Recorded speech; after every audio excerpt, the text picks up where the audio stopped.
강아지의 잠자는 자세 그냥 귀엽다고 넘기셨다면 오늘 영상은 꼭 끝까지 보세요. 사실 이 단순한 자세 하나에 몸의 통증, 스트레스, 그리고 마음의 안정도가 고스란히 드러납니다. 강아지가 쉽게 지치거나 이유 없이 불안해 보인다면 그 시작은 바로 잠자는 자세의 변화일지도 몰라요. 우리도 피곤하면 자세가 달라지듯이 강아지도 몸이 불편할 때는 수면 자세로 신호를 보냅니다. 그래서 지금은 괜찮겠지 하다 보면 늦을 수도 있어요. 오늘 단 한 번이라도 우리 아이가 어떤 자세로 자는지 살펴보세요. 이 작은 관심이 곧 강아지의 불안과 통증을 초기에 알아차리는 시작이 됩니다. 오늘 영상에서는 강아지의 수면 자세 6가지의 진짜 의미와 각 상황에서 보호자가 어떻게 대응해야 하는지까지 한 번에 정리해 드릴게요. 특히 마지막에는 병원 상담이 필요한 위험한 자세도 소개해 드릴 테니 끝까지 함께 해주세요. 1. 도넛 자세 웅크리기. 배를 감싸듯이 몸을 말아 자는 자세입니다. 복부를 보호하고 체온을 유지하려는 본능적인 행동이에요. 특히 낯선 환경, 소음, 추위, 불안할 때 자주 보입니다. 이럴 때는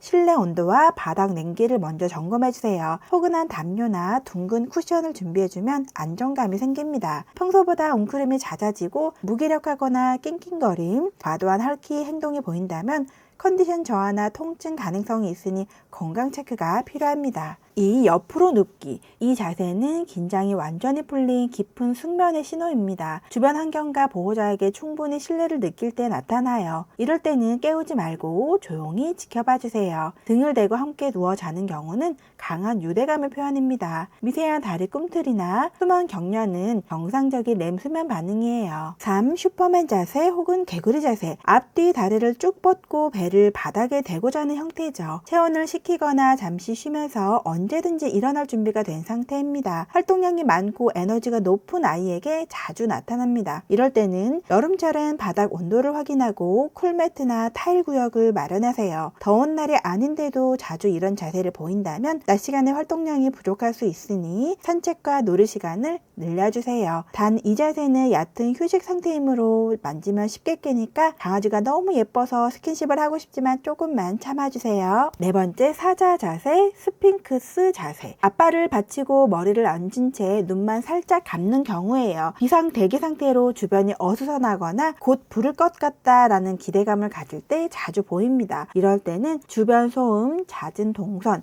문 쾅 닫힘 등 방해 요인을 줄여주세요. 자기 자리에 머물면 보상을 주어서 캔넬이나 베드를 편안한 공간으로 인식시켜주면 좋습니다. 쿠션이나 보호자 향이 남은 담요는 안정감을 높이는데 큰 도움이 됩니다. 5. 배 보이기 자세. 뒤집혀서 배를 드러내고 자는 일명 대자 자세입니다. 이건 완전한 신뢰와 이완의 표시예요. 특히 여름철에는 체온을 식히려는 목적도 있습니다. 이럴 때는 절대 배를 만지거나 깨우지 마세요. 깊은 수면을 방해하면 방어 반응이 나올 수 있습니다. 더운 환경에서 장시간 이런 자세로 있으면 혈수나 과열이 아닌지 체크해 보세요. 참고로 모든 강아지가 이 자세를 하는 건 아닙니다. 개별 상황에 따라 다른 점 기억해 주세요. 6. 굴파기 덮고 자기. 담요나 쿠션 속으로 파고들거나 베개를 탐색하며 자는 행동이에요. 밀폐된 공간에서 안정감을 느끼려는 본능적인 행동으로 특히 의존성이 높거나 예민한 아이에게 자주 보입니다. 이럴 때는 캔넬을 휴식과 피신의 공간으로 인식하게 훈련하세요. 명령으로 들어가기보다는 스스로 들어갈 수 있게 유도하는 게 중요합니다. 베드는 문에서 가장 먼 곳에 두고 통로와 동선은 피하는 것이 좋습니다. 다음으로는 병원 상담이 필요한 수면 자세 신호를 정리해 볼게요. 먼저 평소와 다른 자세가 갑자기 늘어나고 48시간 이상 지속될 때 그건 단순한 버릇이 아닐 수 있습니다. 자면서 낑낑거리거나 헉헉대고 호흡이 불규칙하게 빨라질 때도 마찬가지예요. 또 특정 자세만 고집하거나 일어나거나 눕는 걸 힘들어할 때 허리나 복부, 관절에 통증이 있을 가능성이 높습니다. 복부가 팽만해 보이거나 구토, 설사, 식욕저하, 무기력함이 함께 나타난다면 반드시 병원 진료를 받아야 합니다. 그리고 마지막으로 추위도 아닌데 계속 웅크리고 있거나 더위도 아닌데 배를 드러낸 채 오래 자는 경우, 이건 단순한 자세 습관이 아니라 몸의 이상 신호일 수도 있습니다. 이제 숙면을 부르는 환경 세팅도 함께 볼까요? 강아지가 정말 편하게 쉴 수 있으려면 온도, 빛, 소음 이 3가지가 가장 중요해요. 강아지가 편하게 쉴 수 있도록 계절에 맞는 잠자리 환경을 만들어주세요. 더울 땐 시원하게 열을 식힐 수 있는 자리, 추울 때는 따뜻하게 몸을 녹일 수 있는 공간 공간이면 충분합니다. 이때 베드는 도넛형과 지지형 두 가지를 준비해서 계절이나 컨디션에 따라 바꿔주세요. 여름엔 쿨매트,